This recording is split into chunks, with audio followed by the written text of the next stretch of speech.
ပွဲမှာဆောင်ရခြင်းဆယ်လီဟင်းသူအောင်တချင်းဆိုနေတဲ့အပေါ်အခုလိုပြုမှုခဲ့တဲ့အောင်ရဲလင်းပရိသတ်များအားလုံးပဲမင်္ဂလာပါရှင်အောင်ရဲလင်းဆိုတာမြန်မာနိုင်ငံရဲ့ထိပ်တန်းမင်းသားတွေထဲမှာဆိုတယောက်အပါအဝင်ဖြစ်ပါတယ်မင်းသားမင်းသမီးတွေကအနုပညာရှင်စစ်စစ်ဖြစ်ကအနုပညာလောကမှာဆို level တစ်ခုပုံမြင်တယ်လို့ကိုဆိုရမှာဖြစ်ပါတယ်ဒါပေမဲ့အခုနောက်ပိုင်းမှာတော့အနုပညာရှင်တွေနဲ့အပြိုင်ဆယ်လီတချို့ကလည်းနေရာဝင်ယူလာခဲ့တာဖြစ်ပါတယ်ဒါအပြင်ပွဲရှင်တွေက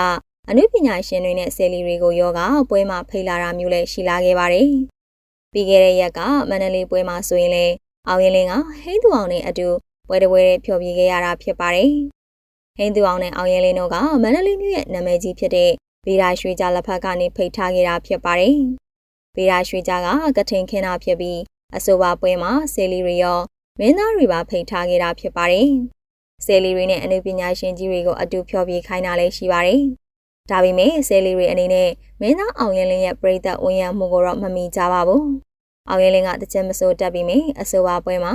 တချင်းတွေပါတီးဆိုပေးရတာပါ။တချင်းဆိုတဲ့အချိန်မှာလည်းစုချင်းငွေတွေအများကြီးကိုချီးမြှင့်ကြတာပါ။တိန်ကို20 30ချီးမြှင့်က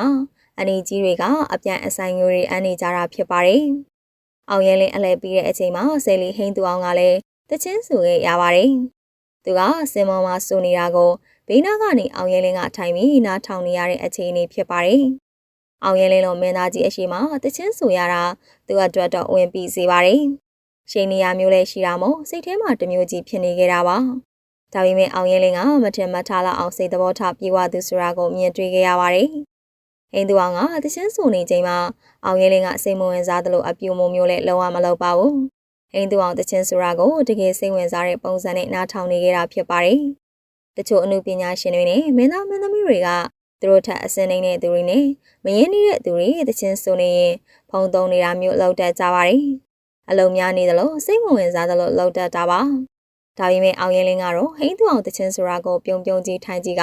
လက်ခုပ်တီးကအားပေးနေကြတာဖြစ်ပါတယ်။တချင်းဆိုနေတဲ့တခြားလုံးအောင်ရင်လင်းက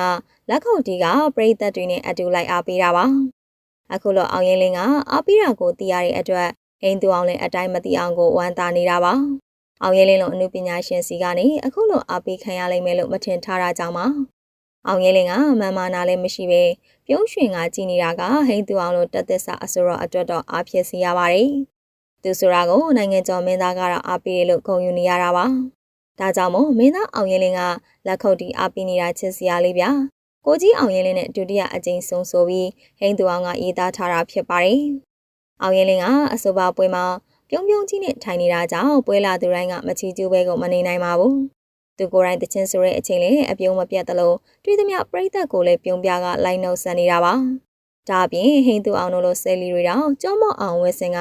ပွဲတက်လာပြီးမြသူကတော့ပစိုးနဲ့တီရှပ်အဖြူရောင်လေးကိုသာဝက်စင်ကပွဲတက်လာခဲ့တာဖြစ်ပါတယ်။အောင်ရင်လင်းကအယိုးရှင်းဆုံးပွဲတက်လာတာမို့အားလုံးကချီကျူးနေခဲ့ကြတာလည်းဖြစ်ပါတယ်။ဟိန်းသူအောင်အပေါ်မှာအောင်ရဲလင်းရဲ့ဆက်ဆံပုံကိုဘယ်လိုမြင်လဲဆိုတာကောမန့်မှာပြောပြပေးခဲ့ကြပါအောင်ရှင်။